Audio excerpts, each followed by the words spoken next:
you. Good evening. It's now a little after 6. It's time to call tonight's meeting of the Grosse Ile Zoning Board of Appeals to order. I hate that.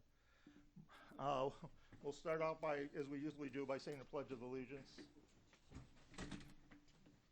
I pledge allegiance to the flag of the United States of America and to the republic for which it stands, one nation, under God, indivisible, with liberty and justice for all. Thank you. Before we get into the formal part of our meeting, I have a few announcements to make. Number one, if there's a fire or any other emergency in this building, go out the way you came, go down the stairway, go out the main door, get away from the building. We don't anticipate anything, but do not take the elevators. Number two, restrooms on this floor are the end of the hall.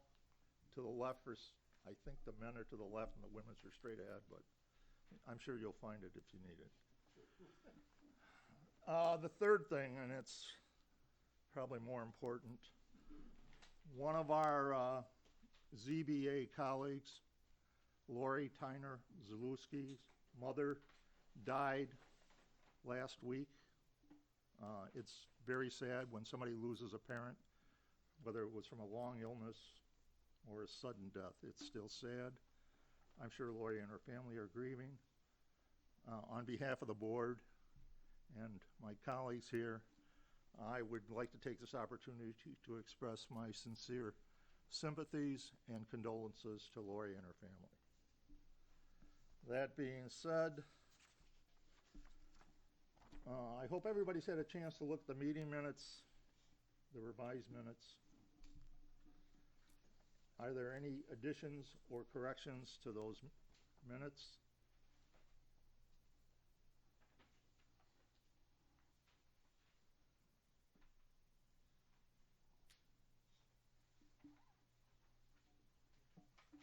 Oh, I know what I forgot.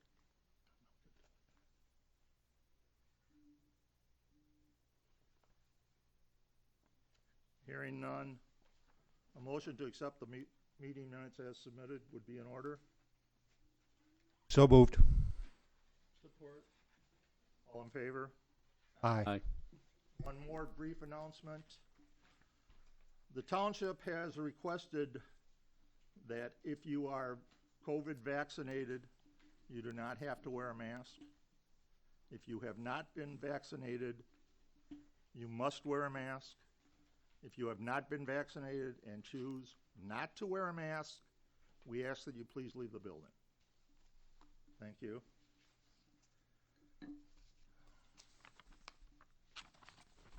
Continuing with our agenda. Somewhere.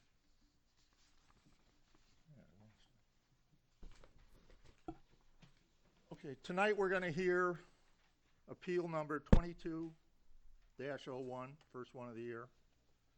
It's an appeal by Brian and Tina Nelbeck. I hope I'm pronouncing that right. For a house on 28685 Swann Island.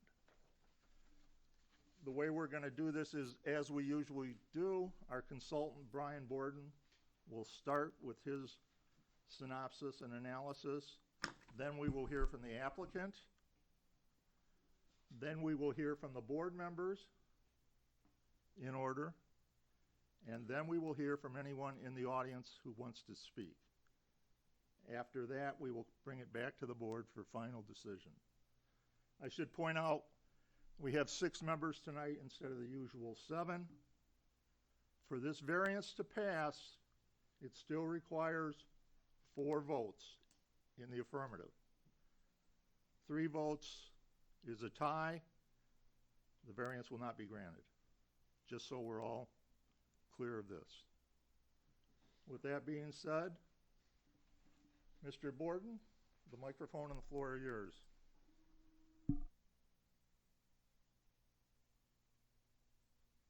Thank you, Mr. Chair.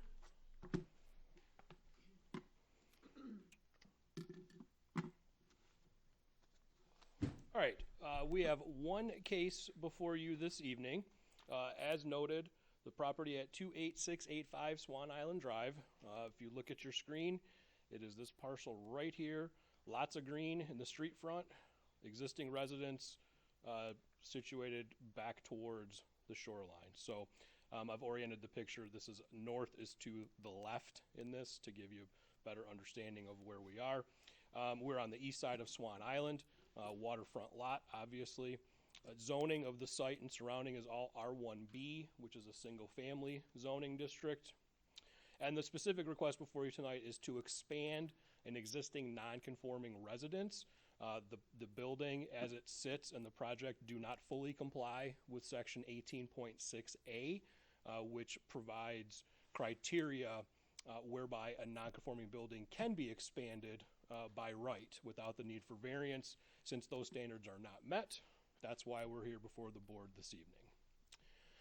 I do have a few site photos I want to go through, so I want to thank Chairman Bailey and Commissioner Schweikert, or board member, forget which meeting I'm at, sorry, board member Schweikert, for their due diligence and providing me with all of the really helpful photos, not only for the presentation, but also as just throughout the review process. It does help a lot since I'm not down here every day, can't always get out to see the sites. I did do a drive-by last week when I was here, but had very limited time, so I do appreciate that. So to start with, we do have a view. So this is from the street front looking towards the waterfront. You can see the existing detached garage sits here in front of the home, and then behind it, the larger structure being the existing residence. Here's a little bit closer view. Again, similar line. Street front is sort of behind to the left, waterfront off in the distance, existing detached garage here, existing residence, larger structure here. Here's a closer look at, this would be actually the waterfront side of the detached garage. So the street front is off in the distance if you're looking at this. Side lot line is right in here. So a couple of things, and I'll have, some of this will be a bit redundant, but a couple of things to point out about this existing building. This building is also non-conforming. So this detached garage is non-conforming. There are two reasons. One, it is situated in a street front yard. By definition, on a waterfront lot, you have a street front and a waterfront. Detached accessory buildings are not allowed in street front, so that's one issue. The other issue is that it has a deficient side yard setback. So it's a little over, per the plans, I believe it's about a little over 4 feet from the side lot line. Structures typically would need to be at least 6 feet off of a side lot line. So this is existing non-conforming, as is the residence. Obviously, the residence sits entirely within the average shoreline setback. Here's another kind of view, again, sort of looking down the north side lot line. So again, street front sort of to the bottom, waterfront off in the distance, existing structure in the middle of the screen. And then this is the retaining wall on the neighboring property to the north. And then this is a view of, again, from sort of the street front portion of the subject site, looking south. This is the existing residence immediately south of the subject site. And you can see there is a little bit of a retaining wall there as well, albeit not as high as the one to the north. And then now into the details of the plan itself. So this is the overall site plan. So property is outlined in the bold line. And then blue denotes existing conditions, red denotes proposed conditions. So here we have the existing residence. Here we have in blue the existing detached accessory building. Project entails relocation, a slight shift, if you will, of that existing garage to the south, such that it is out of the required side yard setback. So they'll actually go from just over 4 feet to just over 8 feet for a new side setback line. This will also increase to a point where we will have a compliant separation between principal buildings. So you have to have 18 feet, or excuse me, 17. Is it 18 or 17? 17. 18. 16? I'm confusing myself, guys. I apologize. So again, we're pulling it away from the neighboring property to the north. That's the positive I was trying to highlight. By virtue of constructing the addition and shifting this and attaching it, this will essentially become one principal building. So we will eliminate the two non-conforming conditions of the detached garage. It will no longer be a detached garage, so we eliminate the issue of detached in the street front. And again, by increasing that side yard setback, we're bringing it into compliance with the side yard setback requirements for the property. Again, however, everything being said, the addition, the relocation, the existing residence all remain well within the average shoreline setback. You can see the two adjacent residences, so these are the rear corners of the two adjacent residences, north and south. If I go back to the aerial for 1 minute, you can see the neighborhood does have kind of a pretty common line. It's not exact, but again, you can see sort of an established area of where the average shoreline setback would be based on the presence of these existing homes. And then we have our subject site, which again is obviously entirely within that average shoreline setback. It's not just an encroachment, the entire structure and the resulting structure are all within the setback, which is why we're here tonight. Next couple of slides, I have some elevation views. So these are the proposed views of the dwelling. So on the left-hand side, this is the street front view of the new building. On the right side is the waterfront view of the new building as proposed. This is the north elevation of the proposed residence. So street front, excuse me, where am I here? North side. So street front is to the right, sorry. So the garage is up here, waterfront to the left. And then lastly, we have the south elevation with the opposite configuration. So you can see again what the proposal is. Essentially, if you break this up into its smaller pieces, it's basically the existing home, the proposed addition, and then the garage with its attachment into the entire structure. In terms of the pertinent ordinance sections, we're primarily dealing with Article 18, Section 18.6. That is related to non-conforming buildings and structures. Of note is paragraph A, which I alluded to earlier, and that is the allowable expansion of a non-conforming building. It's a 3-point test. In this case, that test is not met.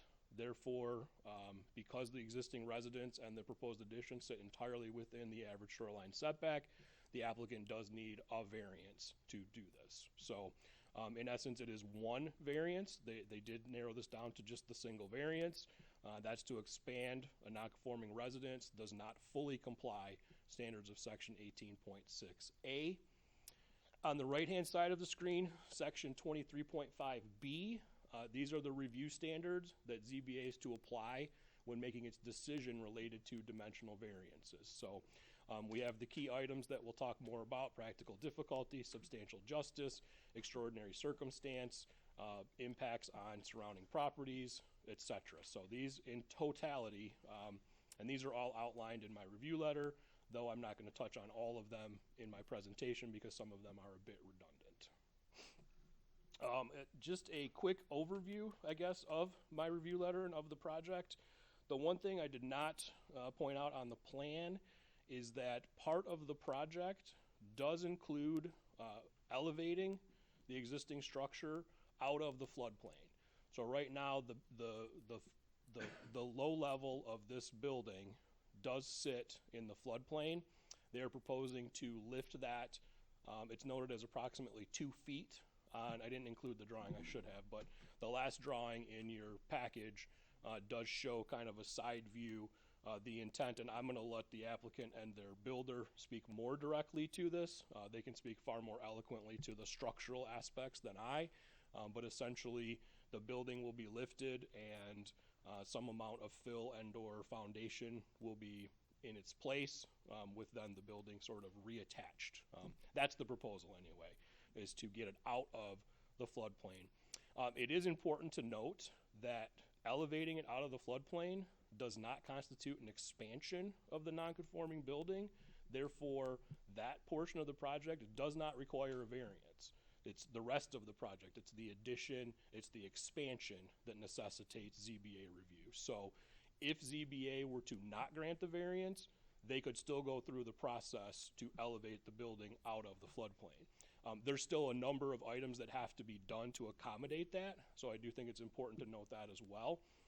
Some of this I'll hit again, but they will need local permits, they will need engineering review and approval, they'll also need state and county permits. The state regulates the floodplain, which is obviously directed by FEMA at the federal level, and then they will also need, I believe, soil erosion from the county because it is so near the actual waterfront and shoreline. So it isn't a given that they can do that with or without the variance, but I wanted to make sure that we were clear that with or without the variance, they could at least pursue that part of the project, but they cannot expand the residence.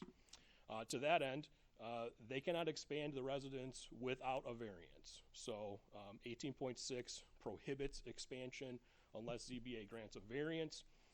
With respect to the practical difficulty test, you may view that as unnecessarily burdensome upon the applicant. That's a determination that the board will have to make. With respect to the substantial justice test, which is really a look at fairness and evaluating alternatives, there are a couple of alternatives to the proposal. The real question at hand for the board to decide, this is what's in your hands tonight, is whether or not those alternatives are reasonable in comparison to the variance that's being sought. So one option is a tear down rebuild scenario. Obviously, if the existing buildings, structures were demolished, an entirely new building could be built in accordance with all dimensional standards. In this case, the important one being the average shoreline setback. It's the board's job to determine whether or not that is a reasonable alternative to tear it down and force rebuild at that point. The other option, which again is an alternative, the question would be whether it's reasonable or feasible, and this would be something, again, I'm going to look to the applicant and their builder to potentially address, is since the building is essentially being elevated, it's a question as to whether or not it can be elevated and relocated. Can the building structurally, physically be lifted, and can it be shifted either for greater compliance or, if not, full compliance with the average shoreline setback? Those are alternatives that we'll certainly need to consider, but again, I am not the construction expert by any means. I don't know the feasibility of that particular item. I did reach out to the building official in hopes to get his input on this. I did not have time to connect with him. I didn't hear back from him before the meeting. So I don't have any new information to present to you there, but I did at least attempt the outreach. As I noted earlier, the project will eliminate the non-conforming element of the detached garage. It's noted in my review letter and it's noted on the plans. There's also a small shed that was depicted as to be removed on the north side of the home. But I believe after having gone out, looked through the pictures and having done the quick drive-by of the site, I think that may have already been removed. I didn't see it out there, but maybe I'm missing something.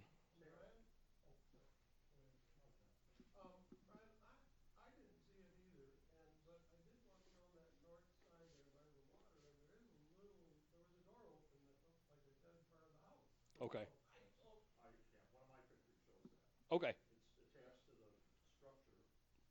Gotcha.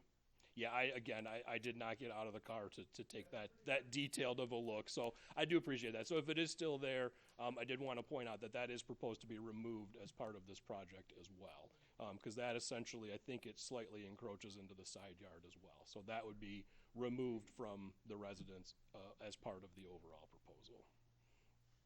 So we have a couple non-conforming conditions that we're mitigating. Obviously, the big one still being existing, that is the placement of the entire structure in relation to the shoreline setback. So another important item to point out is that the property itself is also non-conforming. It is deficient in terms of lot width and lot area. It is one of the smaller lots in this neighborhood, though I don't believe it is the only narrow lot. It is certainly one of a few. You can kind of judge a little bit off of the aerial photo. again, this is our subject site here, and you can kind of just tell, I mean, even the grass area is narrower than several of the homes in this particular area of Swan Island. So we definitely have some constraints based on the property. The placement of the home obviously is another limiting factor. Again, getting back to the idea of do we have viable alternatives, whether those are reasonable or not. With respect to the other items, other dimensional items more specifically, the resulting building height, the resulting setbacks, the resulting lot coverages would all be compliant with the ordinance. So again, the only issue that we are dealing with is this location within average shoreline setback. And then as it relates to impacts on neighbors and or the neighborhood and or adjacent properties, I did point out a couple of things. I believe a couple of the neighbors, either adjacent, I don't know if they were adjacent or just in the neighborhood. I know a couple residents did provide you, I think, with some letters as part of the public hearing. We'll get to that later tonight. But obviously, I think the concerns, and I'm not going to speak for them, but I think the two big ones that are at least obvious to me as a neutral party, one is potentially drainage impacts, elevating it out of the floodplain, expanding the footprint of the building, and then the other is any impact on the sight lines to the water. The average shoreline setback is a requirement that is meant to keep those yards open and unobstructed so as to not block views. That being said, similar to my point earlier about the elevating out of the floodplain, part of any permit submittal, anytime we have grading that's going to occur, especially fill of up to 2 feet in this case, the applicant is going to have to go through detailed review of both grading plans as well as stormwater management plans, which will determine essentially whether the drainage pattern is met or not. And if it is not, then they will have to make adjustments. So there will be a sort of check and balance, if you will. The end project, regardless of what happens, should not result in any grading or drainage issues for the neighbors. That will all be checked by the township engineer, and appropriate permits obviously would need to be obtained. As it relates to the sight lines, this is kind of a tough one because the building is already there, and I think it's again, this is just my opinion, and I'm sure others have different opinions, but the resulting home is not going to occupy much more mass than what is already there. Obviously, with the 2 feet fill, it does bring the property up a little bit. They are bumping up the garage portion as well, so that height will come up a little bit. So I certainly, were I a neighbor, I would certainly have an understanding of sightline impacts. I guess it's just a question of, are those impacts significant in relation to what's already there? Are they becoming drastically worse as a result of the project? Not necessarily for me to determine, thankfully. That's why you guys get paid the big bucks tonight. So I do think it's something that is kind of a crucial aspect of the project.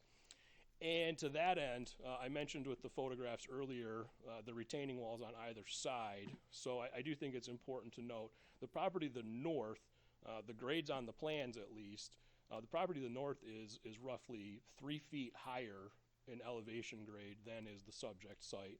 So the increase of 2 feet on the subject site, or at least around the residence, still would not bring it up to the level of the residence to the north.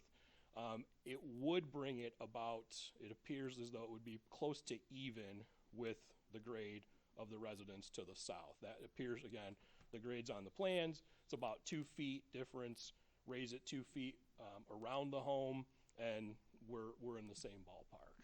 But those were at least some points I wanted to put out for the board's consideration, just as it relates to those particular two potential impacts this project might have on the neighbors. So that being said, Mr. Chair, that's all I have. Happy to take questions. Brian, from a historical perspective, was this building once a boathouse and there was a home further east near the road, and in addressing the orderly development of it in the relationship to the adjacent adjacent land, do we have somebody that was their house behind there years ago and they've just now been able to use this as a primary residence? I don't know. I've not seen anything in the property file that indicated there was a home here. Perhaps our applicant and or even some of the neighbors might know better the history of the property.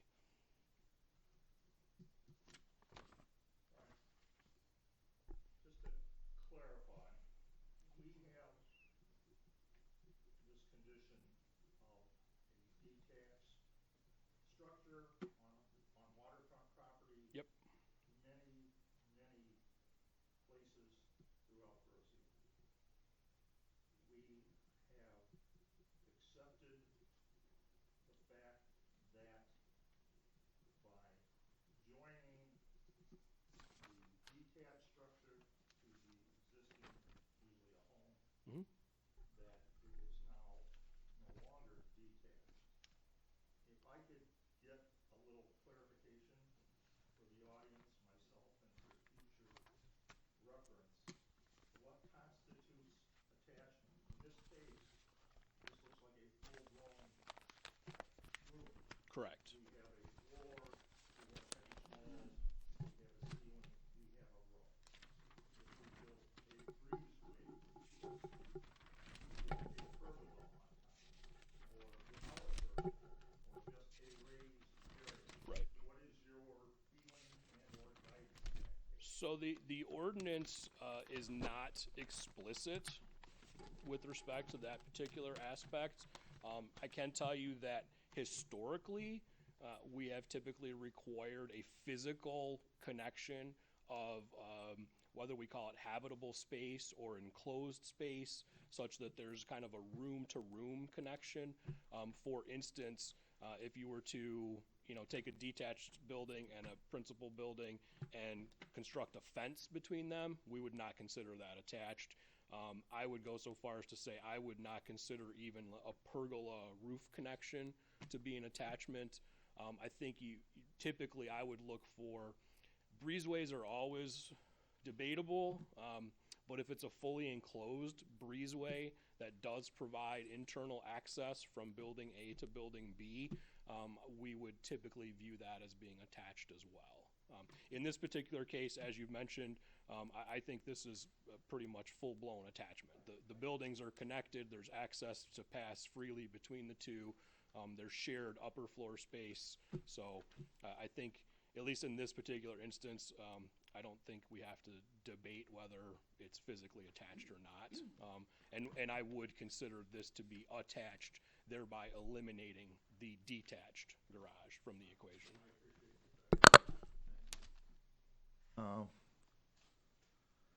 Chair? Sir.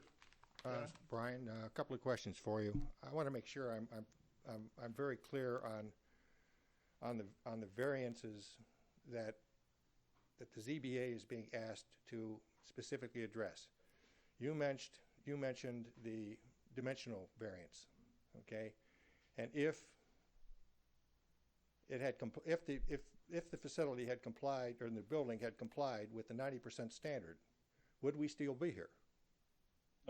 No, if the standards of 18.6A were met, they would not need a variance. So the fact that the setback from the water is 15 feet, and the fact that the average setback with respect to the neighbors is totally different, is not considered a variance? Is not considered something that requires ZBA approval as part of this approval? Yeah, that's why we're here. No. Dimensionally, okay, dimensionally you're talking about the position relative to the side yards, okay? If you take that out of the picture, you're telling me we wouldn't be here. The entire structure still sits there's still encroachment into the average shoreline setback. Exactly, my point. Okay, that's what I want to get to. So by expanding this building, we're not only looking at that element of it, we're looking at the specific location relative to the setback from the water as a variance. Okay? I mean, I view that as the same thing.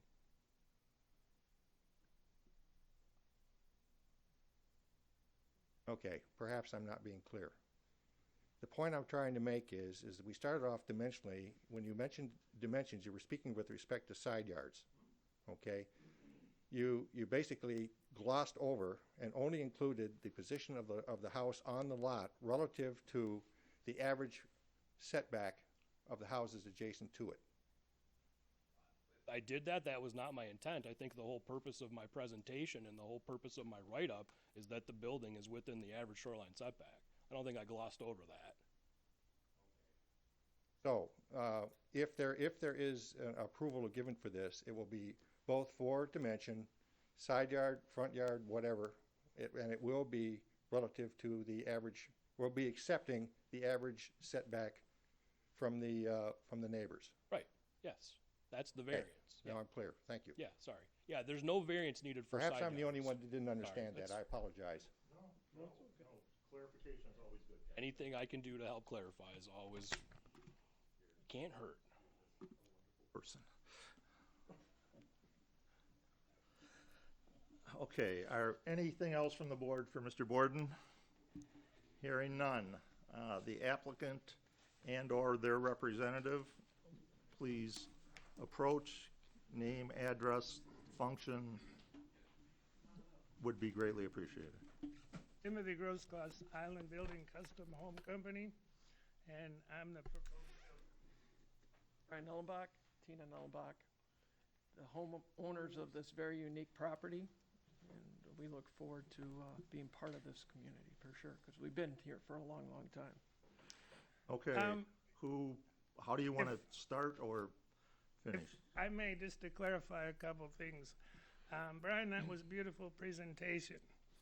The shed is really a 2-foot or 3-foot cantilever from Right. the second floor over the foundation. Yep, So that 2-foot will be removed too, brought into compliance.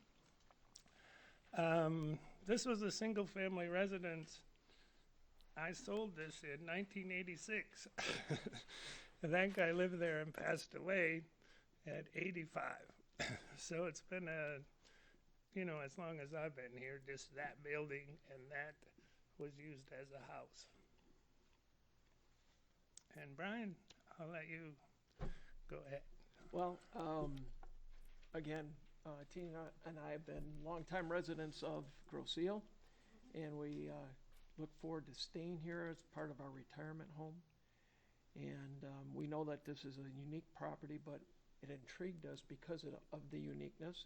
It's part of the character of Grosse Ile, right? With the different structures around Grosse Ile, this one has always been, if you're a boater, you know this structure for sure.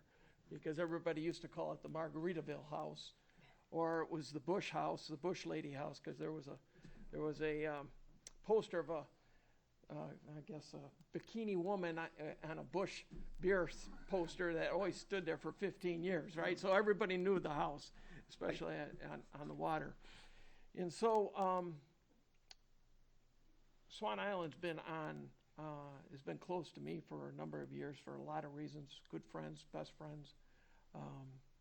And so when we looked for where we wanted to end up in the retirement stage of our life, we thought Swann Island was where we wanted to be, especially because of the sense of community that is on that island and how that community looks after their neighbors and makes sure that they're maintaining their properties. So we're looking to get this acceptance from the board and continue as you can tell, we've spent a lot of time thinking about the design of this house, how it naturally fits into the neighborhood, how it fits into the island, how it still retains the character of the boathouse feel and the nautical field and the location that it is. It also has a lot of history to it and a lot of family memories. The family was we came upon this opportunity by the family and through Tim, as that we're looking for a residence that was fitting for our retirement needs, and we are just looking forward to getting that moving forward for us. We also were very sensitive to the concerns of the neighborhood. concerns of how this was a non-conforming structure, and we wanted to bring that back into the conformance the best that we could while keeping the existing structure, because there's a lot of value that is in the structure that we feel that minimizes our financial impact. And being retired, that's important.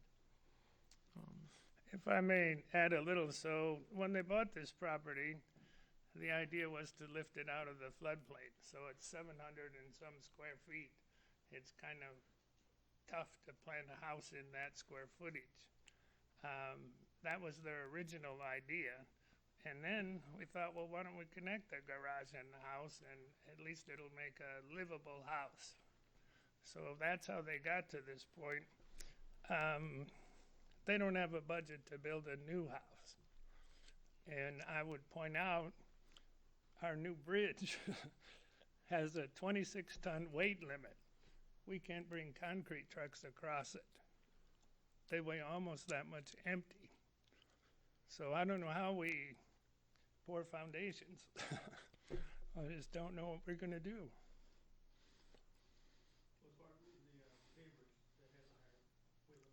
No. And they lowered the limit. Yeah, they lowered that. But you can always light load concrete, so that's not really a germane argument. Well, it's $250 a yard, and 3 yards at a time, and it's cold rolled. It's, you know, it makes a terrible product. So that's just how we got to the point of resurrecting this structure.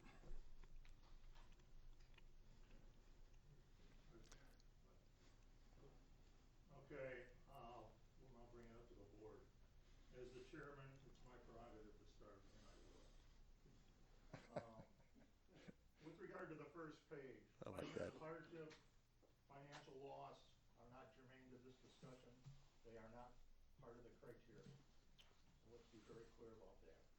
So the notes on the first page are not relevant. When you say it's a historic structure, certified by the state, Roseau Historical Society, why is it historic? Well, I guess that's left to interpretation, right? Maybe it's not historical in the definition as you presented. It's historical, I guess, because it's one of the few remaining structures of its type on the island, and that it is part of the uniqueness of this island. It's not.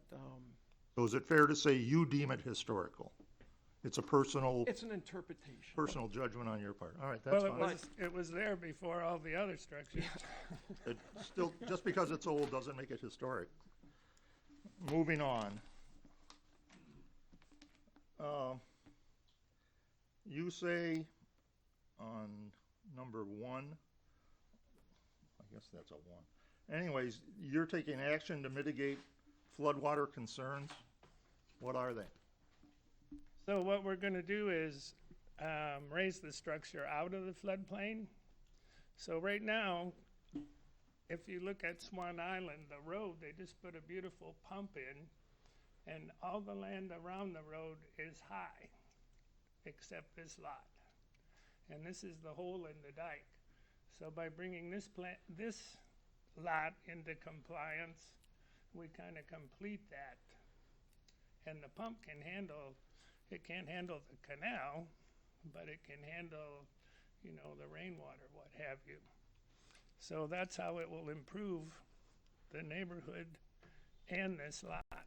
So, Mr. Grosskopf, what I hear you saying is you intend to raise the lot by some substantial amount? Well, we'll raise the structure Yes, 2 feet, I understand that. and then that will slope to the road, and it will also slope to the canal. So your premise that water flows from the road onto your client's lot, that condition will still exist. No, because by raising it 2 feet and having that, it doesn't need to be filled a lot to drain to the road.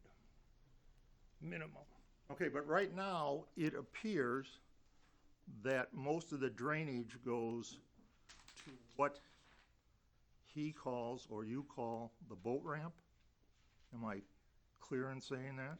That's what the elevations indicate from your survey. Well, right now the water puddles in the road front yard severely, and when the canal level rises, it will come up the boat ramp. It'll flood that whole street. And So if the water level in the waterway goes up, is what you're talking about. You're not talking about precipitation. well, in the road front yard, yes, because it puddles now, so we're gonna get it graded so it drains, but we're not gonna fill it higher than the north property. That's about 3 or 4 feet higher. So you expect the front yard after the fill to drain to the road? Correct. There's a road front drain there across the street. Okay, that's fine. And, that's all subject to the engineer. No, I just wanted to know what you were thinking there. Yeah. Okay, moving on. Based on your drawings, what are the existing elevations of the roof, of the garage, and the final elevations of same? Well, the only thing that we're not accustomed to getting those elevations, but I can tell you the plan is 26 feet high from the ground. And what is it now? That I don't know. I could estimate. Seems like your drawings should show that, but I couldn't discern it. Oh, we might have that on an existing.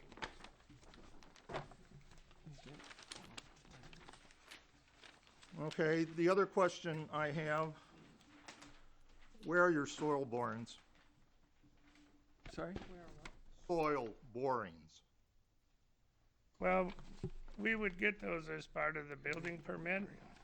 And, that would establish that, one, the existing foundation is adequate, and also the little pieces we're gonna build would be adequate. When you raise the first floor elevation of the garage and the home and the connector room between the two, how will you do that? You're showing concrete in here. Well, the connection from the house to the garage will have new footings. No, to raise that elevation, what will be in that space? Concrete? That's what it looks like.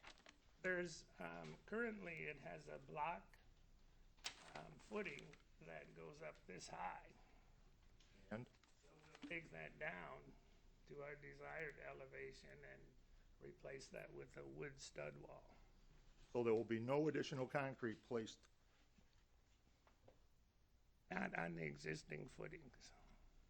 The existing floor will have, to raise that space That will be filled, with, whatever our engineer says, either stone or clay or whatever he wants.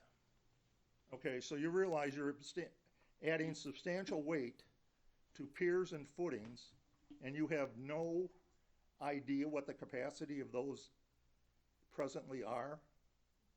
No, but we'll have our engineer determine that before we get our building permit. That'd be part of the structure. It seems to me you would want to know something along those lines before you even got to this point. You're risking a catastrophic failure, in my engineering opinion, but that's up to you. Yeah, we've built plenty of houses, so we would certainly investigate that. I mean, based on the typical soil condition in this area and that close to the waterway, and you've got a foundation that is 70 years old, those piers, plus or minus? Well, it's a full footing under the block. No, you're showing piers. Your drawings, sir.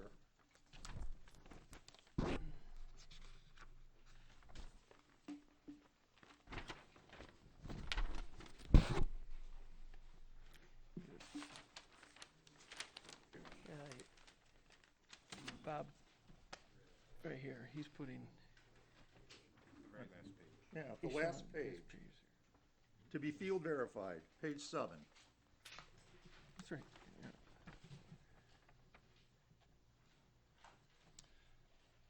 Yeah. Yeah, he shows that in the cutaway, that's really a full footing. There are no piers there. That's a full footing with a block wall continuously around the perimeter.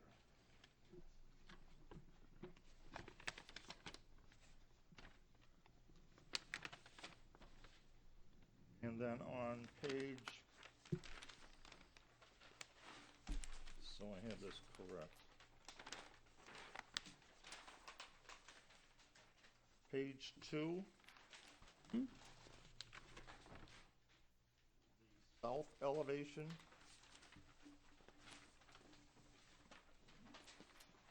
The concrete slab shown there is existing then? Is that what you're telling me? The concrete slab. That dark line that he's showing is, Oh, not the dark line above that. That's a concrete symbol, is it not?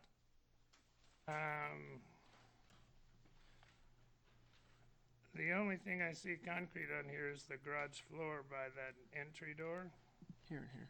he shows.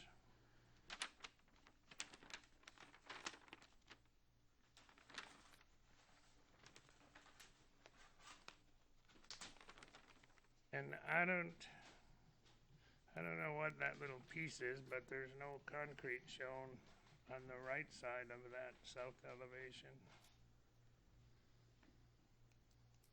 That would be the floor inside, but the block would come up above that, and just the siding is shown over it.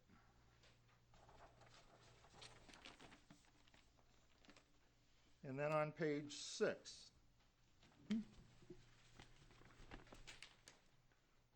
The lower drawing, living room. We have a line that we say, new finished floor elevation. And below that, immediately attached to it, again, is a concrete symbol. Well- Not fill, concrete. Yeah, we show that as a concrete floor on the first level. That's the preferred method in the floodplain, and then compacted gravel underneath. Okay, so you will be putting additional concrete, which weighs 100 to 150 pounds per cubic foot, Yeah, and you hope your footings support that additional weight. well, we'll have that tested and verified. You know, if it won't hold it, then I guess we toss in the towel.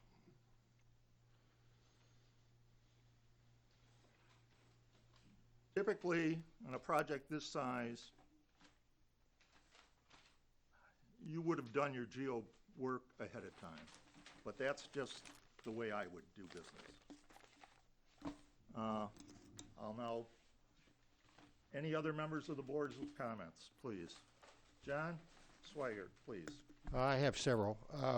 When did you acquire this property? 2020. It's what I thought. Sorry. Has anybody, okay, it didn't look to me like the building was occupied. Do you live there? Visit there, but we've been going through this process So it's been vacant since you purchased it, I take it, for the most part, yes. okay? Well, I must say it looks like it. It looks like it's, you call it, in your interpretation, historic. My interpretation is it's dilapidated.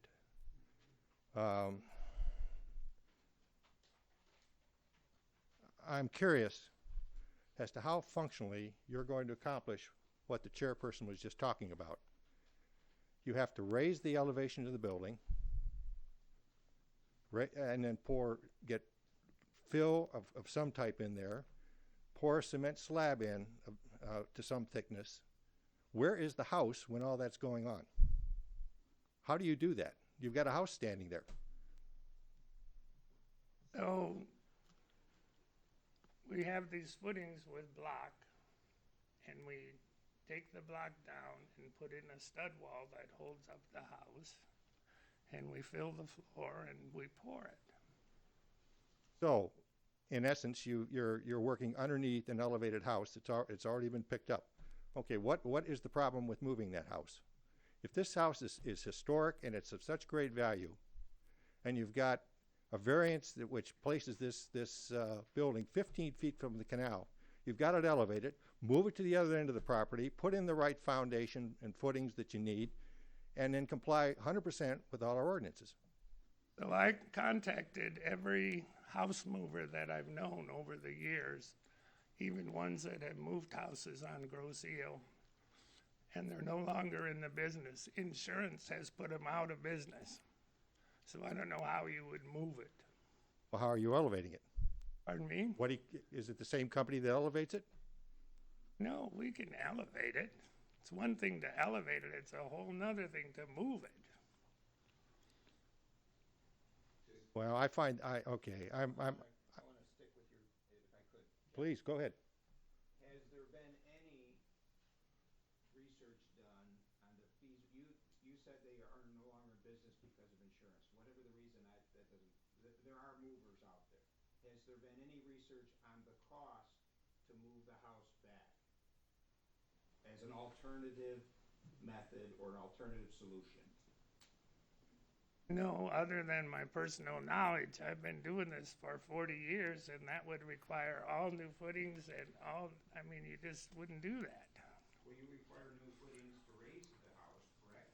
No, No, well, on top of existing footings. right. Okay. So we can utilize those, and we can utilize the existing block, and we can keep the whole perimeter intact.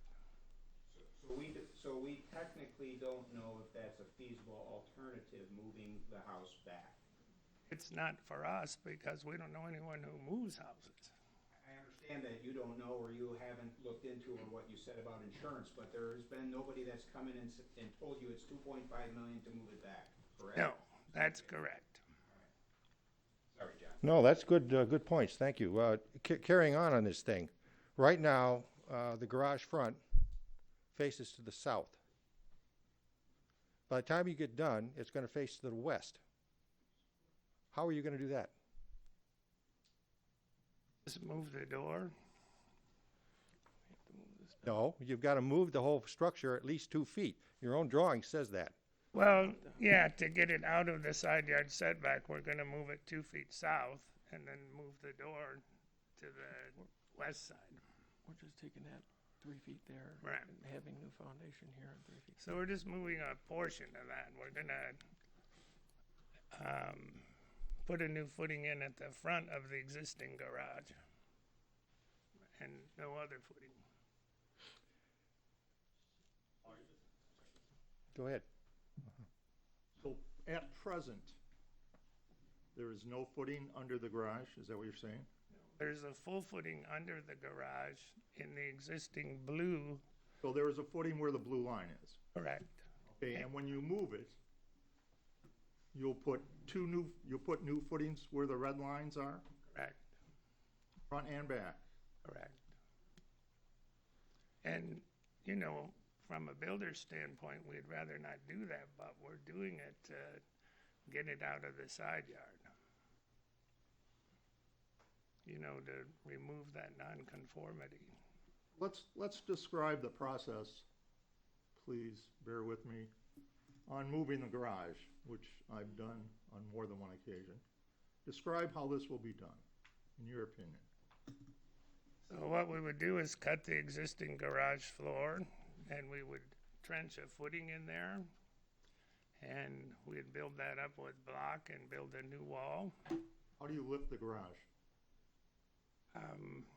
We can lift that with jacks. It's not a huge structure. Correct. So, and at which point you now have this thing on multiple screw jacks, we'll say. And then what? Well, we get our new footings in, build the new walls, and build above it after the new footings are. You haven't moved the garage yet. Please tell me how you're doing that. It's on jacks. I can see it. So we're gonna lift that up With? with jacks. Okay? And- It's 2 feet above the ground now, on a multitude of jacks. Yes. And you do what? So we're going to move that existing roof structure forward. It's all block walls, all the way up. So the side block walls will remain, except what we want to take out for the new door. And then So you're gonna move, you're gonna cut the roof. the roof is going to get altered. I understand that. So we remove the roof, we'll say.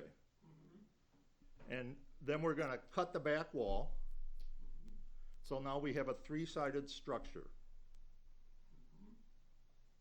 Well, we're going to put the 2 new walls in at the same time. Yeah, but I mean, so you're not physically gonna move the block wall on the east, south, or west side, correct? The only block walls we're moving are on the north and south. North and south? You just told me, yeah, I know east. Okay. North and south, and the east and west will remain. You just told me you were removing the north wall. Now you're saying you're gonna move it. Well, yeah, we're going to remove the blue line and we're going to build it on the red line. Okay, so the north wall will be eliminated in the interim, Existing, yes. okay? How do you move the south wall? So we make a new footing there, And that? and we extend the block, and we build a new wall there on top of So that. then the existing southern wall will be eliminated in the interim, Yes. yes? Okay. So the term move is a bit of a misnomer then. Okay, I apologize, John, for taking your time. Just a couple of more points. You realized when you bought this, as I heard you say, that house is totally non-conforming, correct? No, we learned that through this process. Learned it through this process. Well, my general observation, is when people, the value of that property is the value of the lot, not the house that's on it.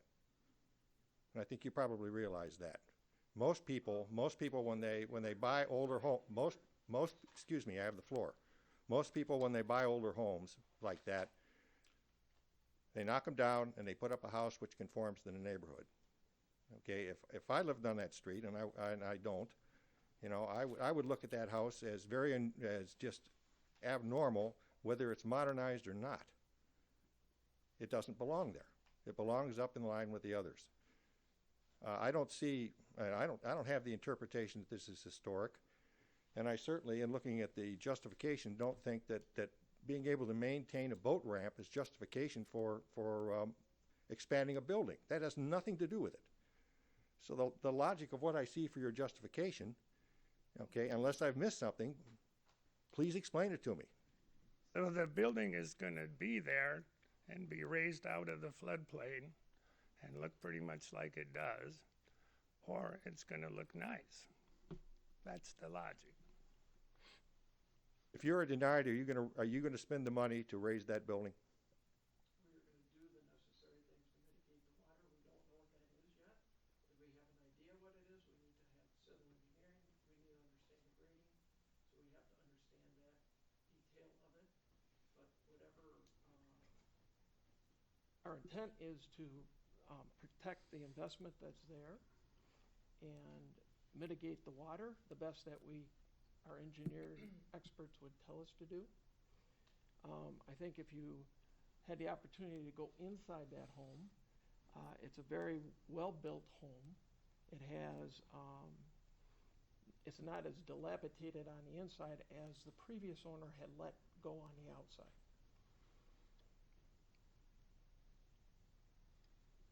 But it's obviously not good enough to live in. That's not the case. The case is we already have another home. We had 3 homes for a while. So I sold my home here in Grosse Ile. I live in a home in Highland.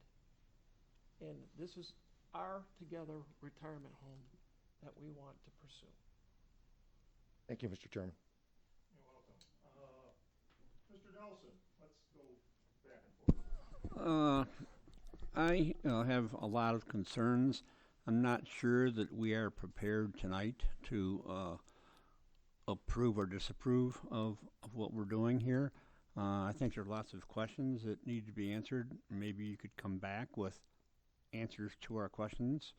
It sounds to me like there's a lot of questions, and I'm pretty nervous about that. Maybe I'm too conservative a guy, but that's my 2 cents. Thank you. Thank you, Jim. John Carnago, please. Comments? Mr. Chairman, I agree that there's a lot of issues that I'm still confused about and questions, and I would feel better if they would come back and refer to the questions that have been asked and, answer them. It seems obvious that this house should be moved back, as John Swagger is saying. I mean, it seems obvious to me, but they might come up with some better rationale when they come back next time. I would also like to hear from the audience before I make up my mind, too. So anyway, that's my opinion. Mr. Mills.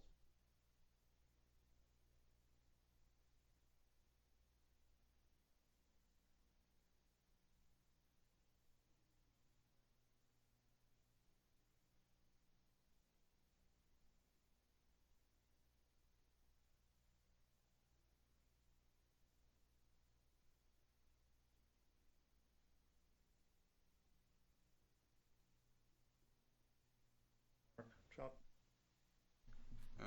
Mr. Nellenbach, we were talking earlier about whether you knew about the restrictions when you purchased the property, and your plan drawings has the list of guidelines on it, and it said, did the applicant know or should have known about the building restrictions, and it says yes.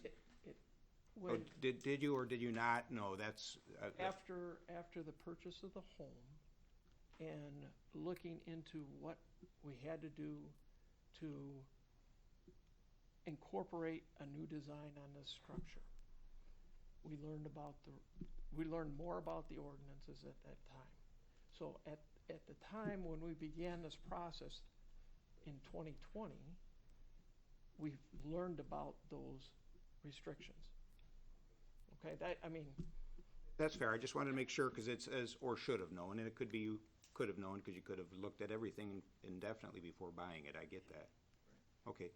Has there been any investigation into adding the square footage of roof and the pitches of the roof and how that will impact this house being in the flood zone? I realize you're lifting the house up to get it out of the flood zone from a horizontal level, but has there been any investigation as to how much more water this proposed addition and these other roof structures are going to place on the sides of the house? Because the gap's going to be gone.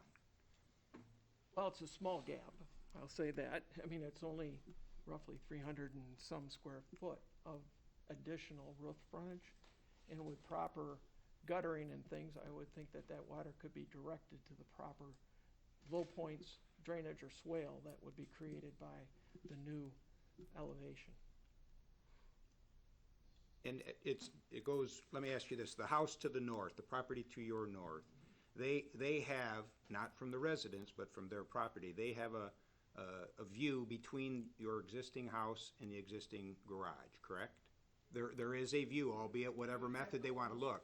You'd almost have to have a straight view between the house and the garage. You'd almost have to be directly facing, being on the north side looking south or south looking north. So if you looked at the angle of repose from each of the homes, the existing house to the north and south both have a 30, if you looked at the 30-degree allowance, it goes smack dab into the middle. And maybe my question or my inquiry wasn't clear. I'm not talking about from the house. I'm talking about when those a resident, your neighbors on both sides are out in their yard, on their deck, on their patios, on their backyards. They have a view between your existing house and existing garage, correct? They have a, whether it's of another neighbor's house, but that sight line is there. Probably. I would point out one other thing, that existing shed that's gonna be removed, so that 3 feet will come off the corner of the house, so their view will be improved.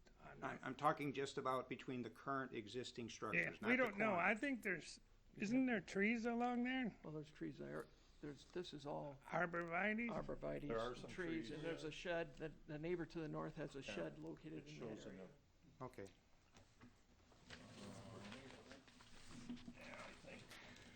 It was the one that John took, that we had on the screen.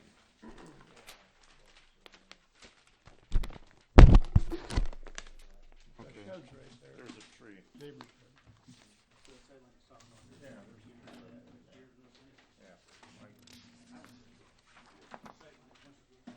All right, well, that's the questions I had for Mr. Mellenbach. Anyone else from the board? Comments, questions for the applicant or his builder? Okay, yes, Mr. Nelson? Say that I'm not here to stop anybody from doing what they want to do. Understand that I'm on this board to do the right thing. I'm not in any way, shape, or form against what you're doing. I just want to make sure that we have everything played by that we have to play by. So don't take it like I'm against it. I just got a lot of questions that we have to get answered before we start. Thank you. We appreciate that. Thank you. Okay, if the applicant and his builder will please have a seat. Now, we have a few people in the audience who I assume want to speak. Now, we're going to do this in an orderly fashion. All comments will be addressed to myself as the chairman of the board. If a board member asks you a direct question, then you can have a dialogue with them. That being said, we'll take these in any order you want. Please give your name and address. We will all be polite. We will all be civil. There will be no comments directed to the applicant. That being said, anyone from the audience? Sir, please state your name and address for the record. David Allen, 28735. Thank you, Mr. Allen. David Allen, 28735 Swan Island. I should apologize. Our normal recording secretary was unable to make it because of the death of her kid. So Brian is Can I, trying to fill in. can I ask a question? No, we cannot. You'll get your chance when we're done. Thank you. Please, Mr. Allen, I apologize. If the board would allow, I might be able to add some clarification to a couple questions we had earlier. There was a question regarding, was there an existing structure to the east of the current structures? And the answer, my understanding, is yes. That burnt down in about 1954. 54? Yeah. I mean west towards the street. I'm sorry. Yeah, yeah. East. That would have been a problem. That would have been a problem. West. And regarding the discussion around the source of the water flooding the street during high water, the actual low point where the water comes from is the storm sewer. That's on the southwest corner of my property. I'm 2 houses south of the subject property. Water comes up there first. That's what floods the street. There was a pump installed to deal with storm water when the check valve that was installed in this storm sewer at the area that I'm talking about, so high water, check valve closes, the pump's there just there to deal with storm water. So that's what happens with the more recent flooding that we've had in the last several years. You're saying the check valve has failed or? No, the check valve was installed to prevent the water, because that is the low point. Okay, that is the low point. And there is significant leakage around that check valve because of the old plumbing, whatever you want to call it. And so there is a sensitivity there of drainage to the road. So it's just something maybe we need to take concern about as we go forward.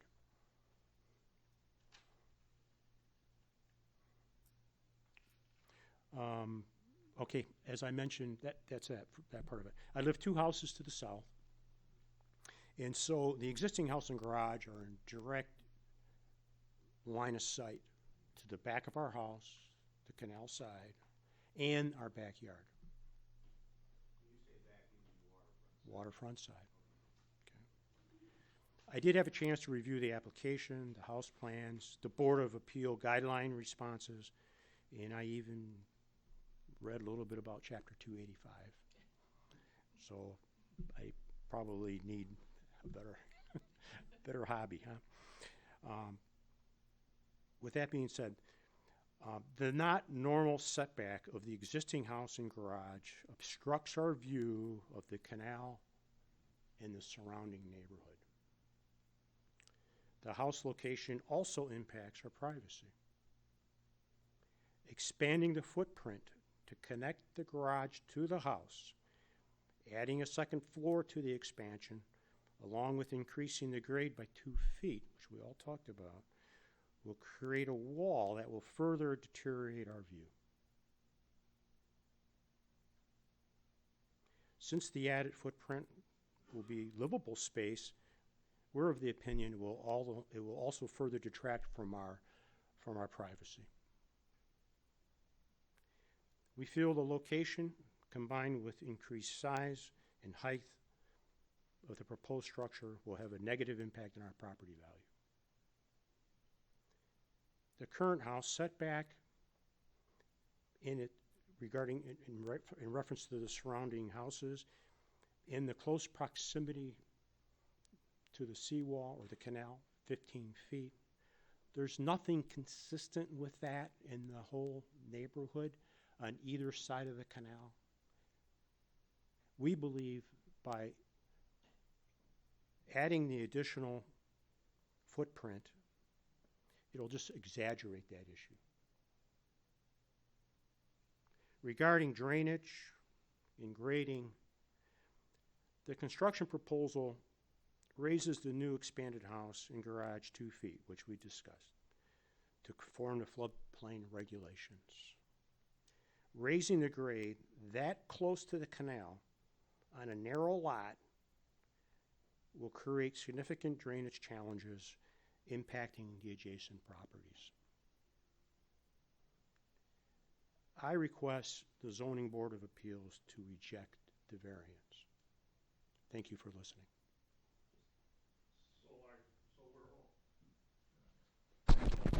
Just so we're all clear, whether the variance is accepted or rejected, the existing domicile, if you will not be moved.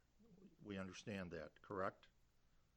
If the existing house obstructs your view, Yeah, that stays. that's not going to change. Exactly. Okay. Yeah, I'm basically, as we add on to that, it deteriorates the situation. Okay, and there's also no requirement from an engineering standpoint, as far as I know, that even though the first floor elevation is raised 2 feet in that home, whether there's an addition put on it or not, he has the right to do that. And the grade, the existing grade around that home does not have to change. Okay? Just so we're all clear. Mr. Allen, I thank you for your comments. Anybody from the board for Mr. Allen? Thank you, sir. Next, in any order.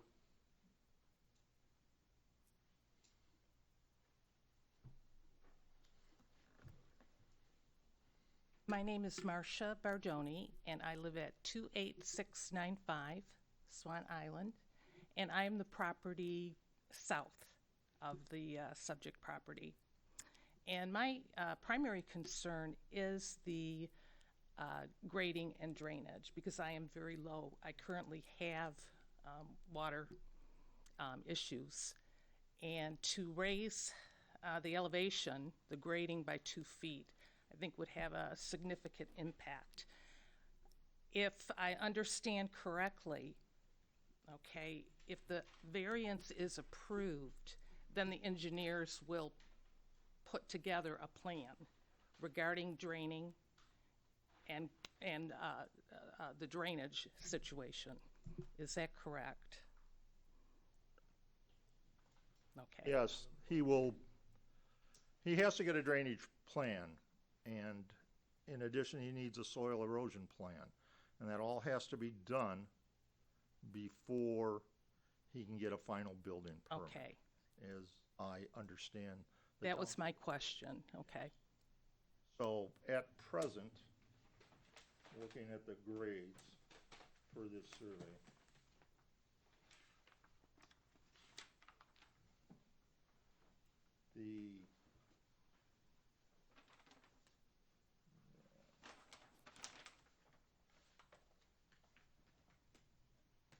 Your property is certainly higher than the boat ramp, so from the third point, I guess, for lack of a better term, to the east, but then from that point north, you are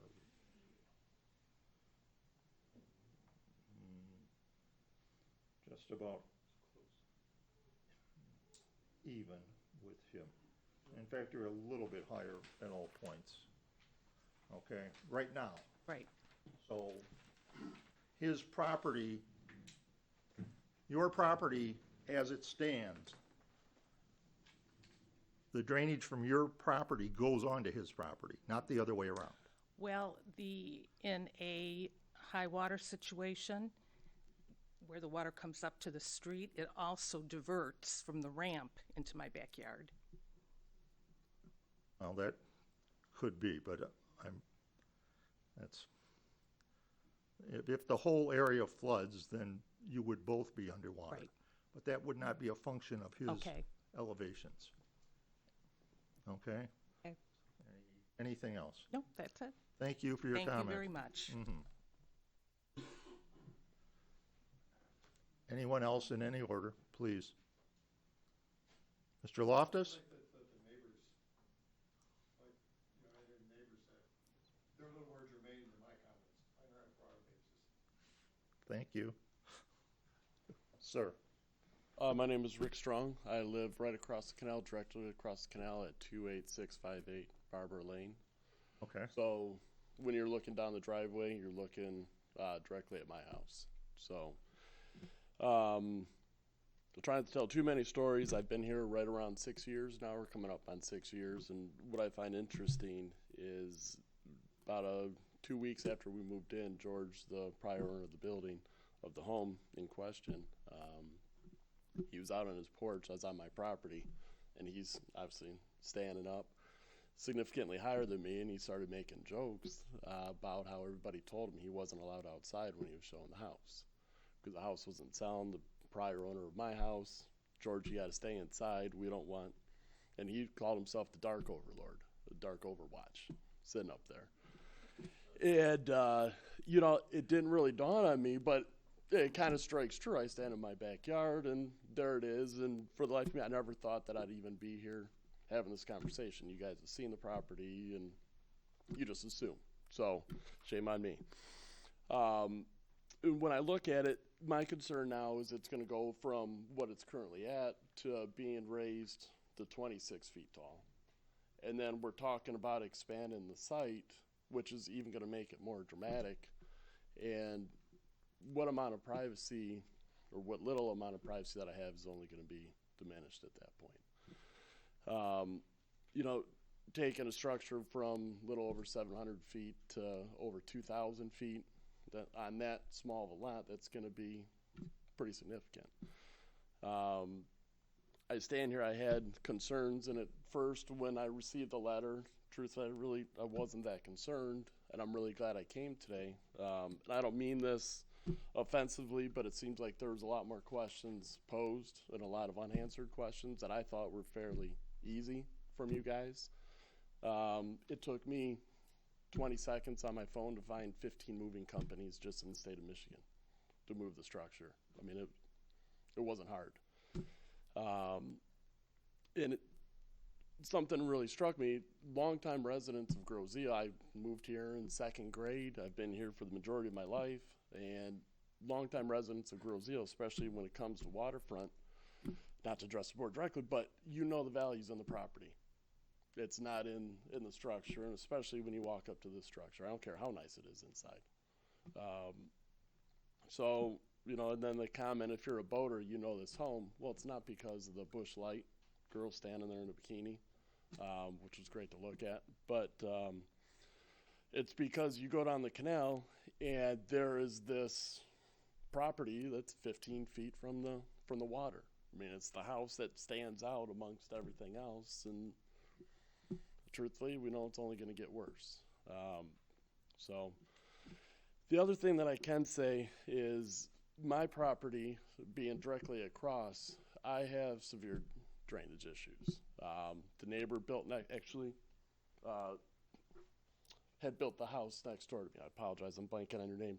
Tim. Sorry, Tim. Tim had built the house right next to when we get any sort of water, and the side between our homes is perpetually wet. So middle of summer, I'm wet. Doesn't matter what's going on. You run a sprinkler for 5 minutes. They run their sprinklers. It's all coming out of my property. For my neighbors over here, it concerns me greatly that they're going to have the same issues. You can go into my yard pretty much any day of the year, and I'm underwater. I mean, I've got a little bit during the summer, but even right now, water's been low, and I still have standing water everywhere.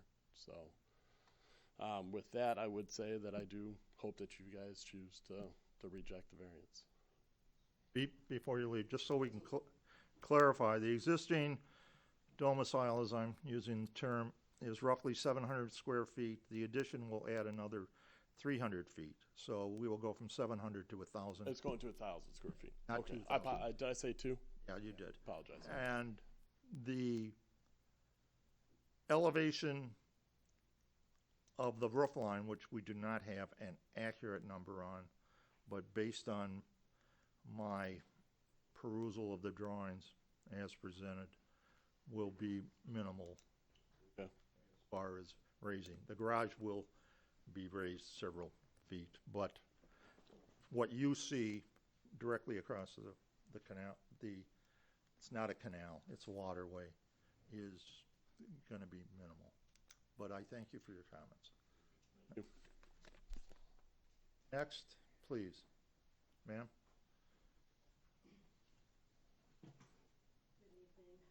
Dorothy Burns. I live at 28665 Swan Island, and I'm the house directly north of the property. And we had taken some time to go and look at the house plans and the proposals, and frankly, what I heard tonight, it scares the daylights out of me, because it doesn't sound like there's a plan, and I agree with Mr. Nelson that we have to come back and get a lot more questions answered. I have concerns about privacy, because this entire structure is my backyard to the right of me. And the overall height, I thought I had heard someone said would be about 26 feet tall. And so I do have those concerns about the drainage of the property, about the overall height, about my privacy, and whether it'll further impact my view of the water, because you're moving a structure 2 more feet to the south. So I thank you for your time and your service to our community. Yes, Mr. Mills. Yes. Okay, so, but your house really has the arborvitae's and the tree blocking the home structure here, right, the existing home structure? Those arborvitae's are not on my property. But they do, I'm sorry, go ahead. Go ahead, they're Mark. between your house and the current home, correct? And so it does, Yeah. it does block some of the view already? Mr. Theodorovich, the previous owner, would sunbathe naked on his hammock. And I hate to put that on record, but we have had a lot of privacy concerns as I raised my daughter by myself, and the things that went on next door are not really something that I really want to discuss. So I've never had the privacy in my own backyard, and I believe that it will deteriorate my property values. I think you could probably blame the previous supervisor for that. But, before you leave, we should point out for the record that your property is higher. So the drainage that you speak to is from your yard to his, not the other way around. That starts out high and then tapers down even with the home and the garage of the next door neighbor. I'm looking at the elevations right now, and you are higher. Because the property next door would continuously flood with the boat ramp, and then the water comes all the way around. I'm I not- put those rocks Yeah, but and raised the elevation there. But the survey shows at the property line that your property is higher. Okay, now I don't doubt that when the water in the waterway comes up, it floods everybody's yard. But normal precipitation would flow, unless Mr. Johnson's survey is off, and I really hope it isn't, would flow from your yard into his. Okay? And there were unanswered questions about how they were gonna raise the We're- property and that sort of thing. We're raising the structure, okay? The existing grades may or may not be raised, okay? You may be correct in the future, but as it stands today, your property flows onto his, just for the record. Okay, but I appreciate your comments. Thank you very much.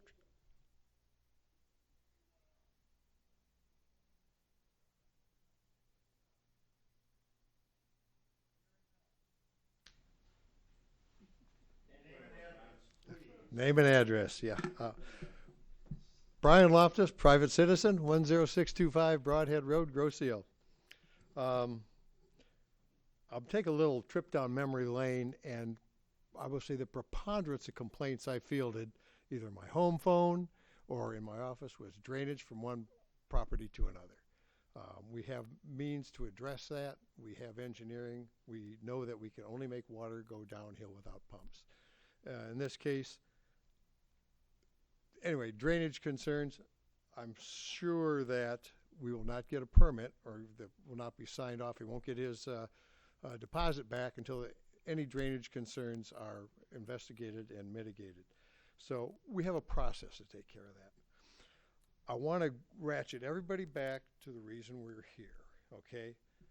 The variance to expand a non-conforming structure. To raise the building does not require a variance, okay? There were 100 questions, too many, about how he was going to do that. It's nice to know, and it's an interesting project. It's not the reason for this Zoning Board of Appeals meeting. The variance requested is to expand a non-conforming structure. I don't know the veracity of Tony Gray's statement when we handled view and setback incursions and whatnot, but the rule of thumb was you have no expectation of a view across your neighbor's property. We have the setback lines, a 30-degree setback. That's from the corner of the house, 30 degrees from there.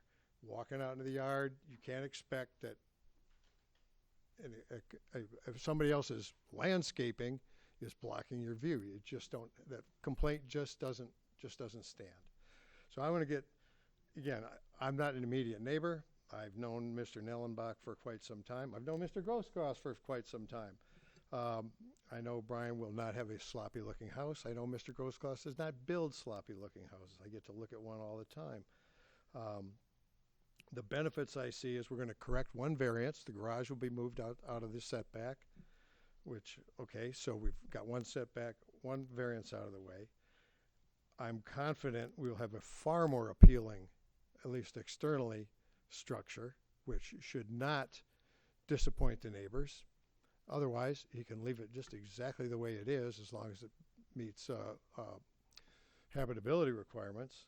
And we're getting another structure out of the floodplain. We spent a lot of money putting in those pumps and trying to raise or make water move uphill to make that end of Swann Island dry during the recent couple of high water years. So we have the opportunity of moving a home, an individual private residence, out of the floodplain. I see three positives. I heard a lot of discussion on something not germane to what this request for waiver is. And, you know, did you get the bore samples? That costs money. If you get the variance, you go forward with the bore samples, make that happen. If you spend all that money and you don't get the variance, again, the variance is just to expand the structure, not the engineering involved in it, not the building. Mr. Grosskopf has built a lot more houses than everybody else in this room combined. So I'm pretty sure, and I've seen his work, he knows what he's doing. But again, I want to ratchet everybody back to why we're here. The variance is to expand a non-conforming structure. Okay, all those questions about engineering, how he's going to do it, would it cost more or less, whatever, not germane to why we're here. Okay? Is it in the best interest of Grosse Ile Township to allow him to, or in best interest of Mr. Nellenbach, the property owner, a private property owner, to expand a non-conforming structure? I gave my reason why I think it's a good idea, and I'll go back to what always gnawed at me was we got a chance to really raise the tax value of this property also, and actually improve the overall appearance of the neighborhood, not denigrate it. So more revenue to the township, which is how we pay our cops and our DPS. Do you have anything for me? I mean, my phone has hardly rung at all in the last year, so. I should emphasize, Brian, that we kid because we love. Okay. That's it. It's disappointing when the neighbors are, you know, it's going to impact them, but that house was there first.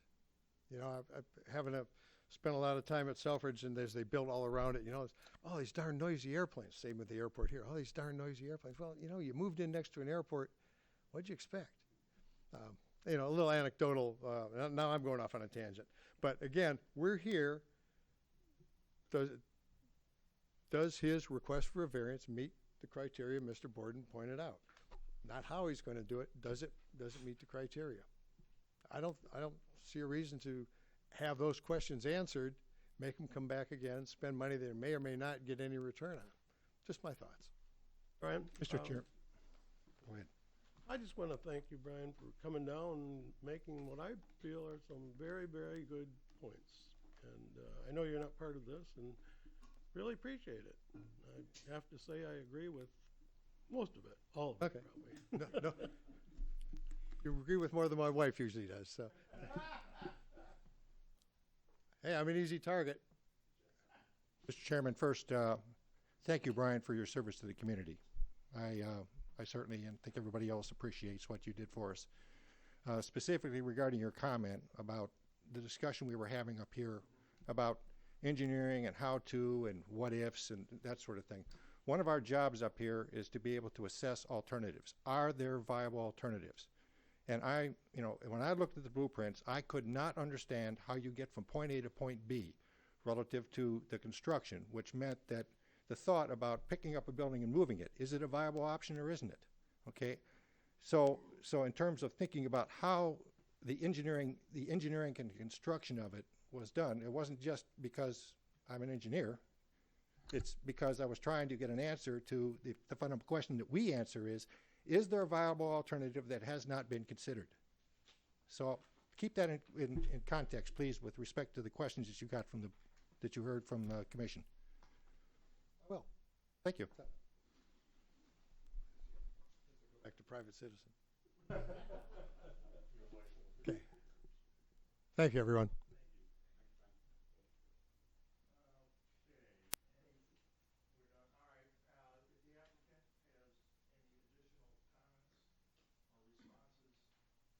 Now would be the time. Mr. Nellenbach, please. Well, I appreciate everyone's input. I understand there's a lot of concern and dynamics.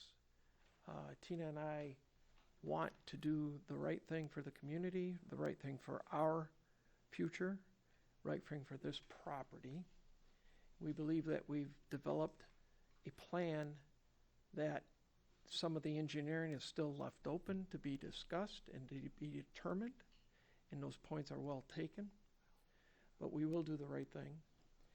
And we are known for past construction, building or renovations on the island, and I think that as most people have witnessed from what we've done before, it's top-notch, and nothing's going to be overlooked on this proposal. I do have a question of, since there is not a recorder, the questions that were coming at us left and right, how do we get a copy of those concerns and questions so that if we need to come back and have those answered, we have those questions? Mr. Mills, as the secretary, you want to take that? Well, it's gonna be through the minutes. Minutes will be recorded after the meeting's over. We're taking those right now. Okay. You can get a copy of the minutes. You can FOIA the copy of the minutes. Go down and get a copy of the minutes if you like. Very good. And it's also, this is recorded. This meeting is being recorded right now, right? Yeah. Yeah. It's being recorded, so. That's my Chairman? understanding. Yeah, John. I would like to ask a question that brings it right back to where you first started this discussion, and that's the lines of the first place on the first page of the township application. Give all unusual conditions applicable to granting of the appeal. I would like to hear specifically what unusual conditions are you asking us to consider? The unusual condition is that the residence is non-conforming and that we have attempted to address the other non-conformances in the setback concern from the side yard. And so the unusual situation that we want a variance for is for the renovation of the existing structure. Okay. Thank you.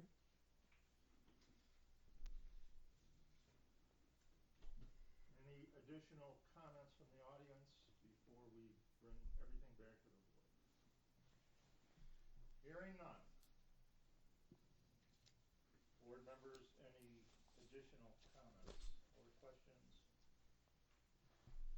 One comment. Yes, Mark. Would the petitioner want us to move forward with making that decision tonight, or did you want to take time to come back?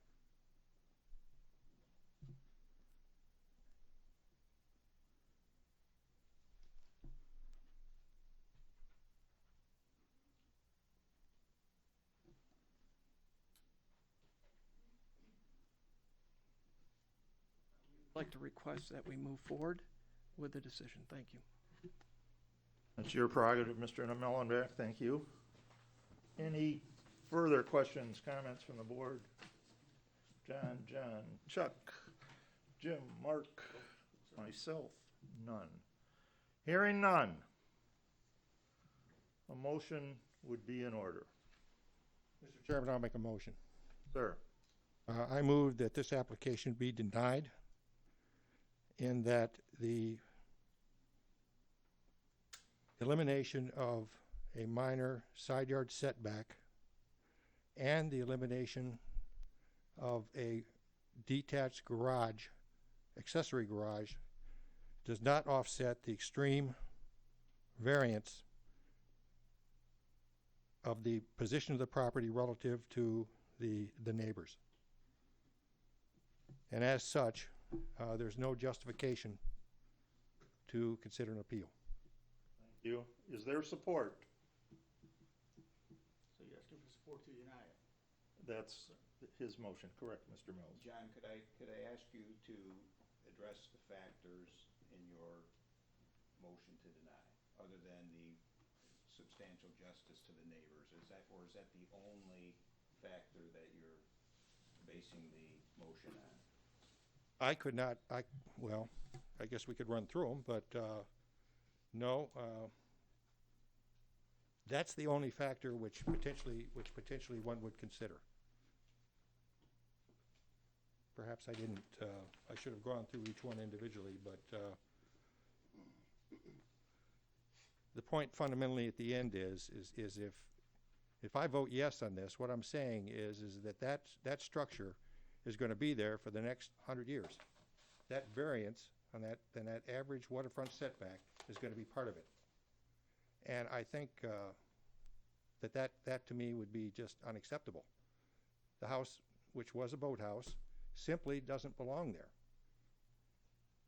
And I think that the applicants, when they bought the house, if they didn't know it right away, should have considered options that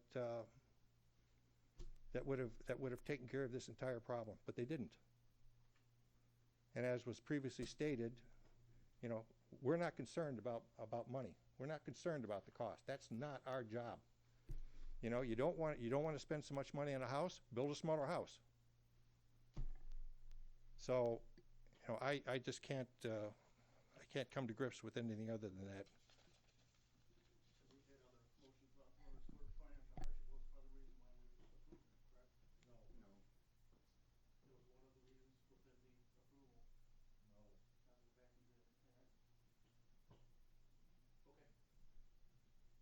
Honestly missed it. So in a combination of all these different reasons why we would approve or deny, financial hardship was brought up in the past in other meetings. And that was one of the considerations, not the reason, but a consideration. Typically, the applicant will bring that up, but it is not one of the criterion that we use to make a decision. And the guidance that we have received from the state clearly indicates that financial considerations shall not be part of our decision. Now, if it was in the past, I apologize if I was part of that decision. But I would hope we would not take that into account. Is there support for Mr. Swigert's motion?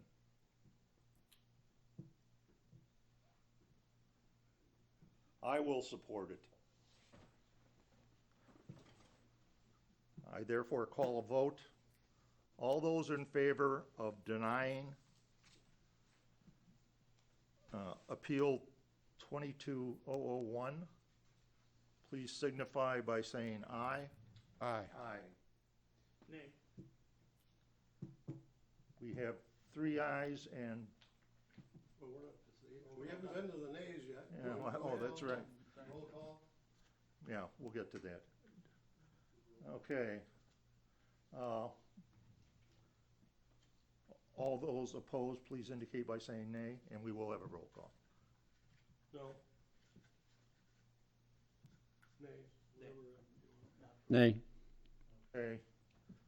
Roll call, Mr. Swigert. Aye. Mr. Carnego. Nay. Chuck. Aye. The chair votes aye.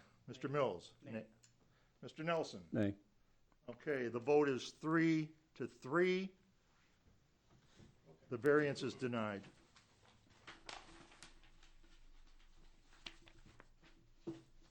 Now, can they come back No. with anything? Not unless the site conditions change. They have a year to. Mr. Chairman? Sir? Procedural question. The motion was to deny. The motion to deny failed. Oh, that's right. Wait a minute, wait a minute, wait a minute. If the motion was made to approve, and then no votes were given, 4 votes were given, then it Yeah. would fail. You're right. So I want to be sure we get this Yeah, correct. that's, The matter's still pending. yeah, that's, hang on. So another motion can be made. I mean, Brian? What? Yeah, Mr. Another motion, I think, is in order.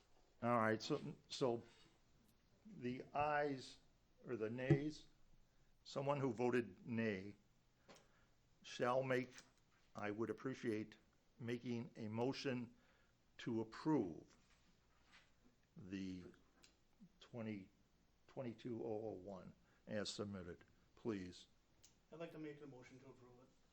We need Yes, to, that can we make Yeah, it go ahead. with some restrictions? Obviously, we gotta make sure the engineering, but more or less the drainage issues. I understand that completely. I live in the drainage area as well, it could be a problem, so. I vote, or I make a motion to approve it based on the proper drainage plans being submitted and approved by the township and engineering. Mr. Canego supports. Gentlemen, hang on a second here. I think we have a motion based on a factor that is not one of our factors. I'm sorry, but we have to address the factors that are in front of us, not what might happen with drainage down the road. I mean, if you want to make that as the motion, go ahead, but I don't think that's how it should be done. I'm trying to help you with your motion. I appreciate that. Okay? I know I do. Brian, you want to help us out here? Yeah, I don't see this. Brian, can there be a motion that to delay this tonight and let them come back with it? Mr. Chairman, we have a motion on the floor. Yeah, let's, I thought you didn't. Oh. oh, you're right.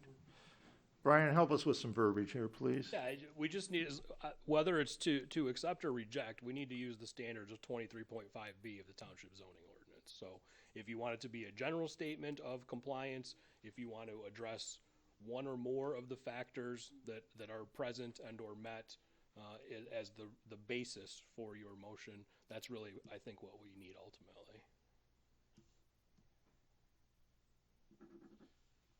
Follow that, Mark. Yeah, it's gonna be the general. All right. Motion to Good enough. approve it. Good enough. Okay, thank you. We have the motion read. Gentlemen, very quickly, like make sure all of your microphones are on for the record, please. We're not hearing some. Who's that? John? Are you? No, John. No, you. When we had the roll call vote, Oh, I'm sorry. that's what he's getting at. Thank you. Okay, Mark? I want to make a motion to approve it under general guidelines, under general basis of how it was presented. Support. Okay, all those in favor signify by saying aye. Aye. Aye. Aye. All those opposed? Nay. Nay. Roll call vote, please, starting with Mr. Nelson. Aye. Aye. Nay. Nay. Aye. Nay. It's a tie. We did not get the required 4 votes. Therefore, the appeal for variance is denied. No, I think it still hasn't been approved or denied. Well, Am I correct? It was not approved. so Correct. The variance But has it been. wasn't denied either, so there's We need something four missing here. We need 4 affirmative to votes pass a to variance. approve it. So the variance is not passed. So the variance is not passed. We don't want to say denied. Correct. All right, that's fine. Thank you for your. Okay, where's Colonel Roberts when you need him? Honest to God, the guy. Yeah, that's unfortunate, but it's true. The guy builds a seawall in Galveston, builds a lock in the Sioux, and then he writes his rules of order, and we'll still suck with it. Okay. Jameson had another commitment tonight, otherwise he'd have been here. Yeah, and that's the way it is. Yep. Okay, what's the last item on the agenda? Comments, miscellaneous. Anyone else have any other comments about something other than the appeal, tonight's appeal? I thank you all for your participation. I thank the audience at home. I thank all the board members and Mr. Borden for your indulgence tonight as I fumble through this, but thank you. A motion to adjourn would be in order, and thanked. Motion to adjourn. Thank you. All those in favor? Aye. Thank you.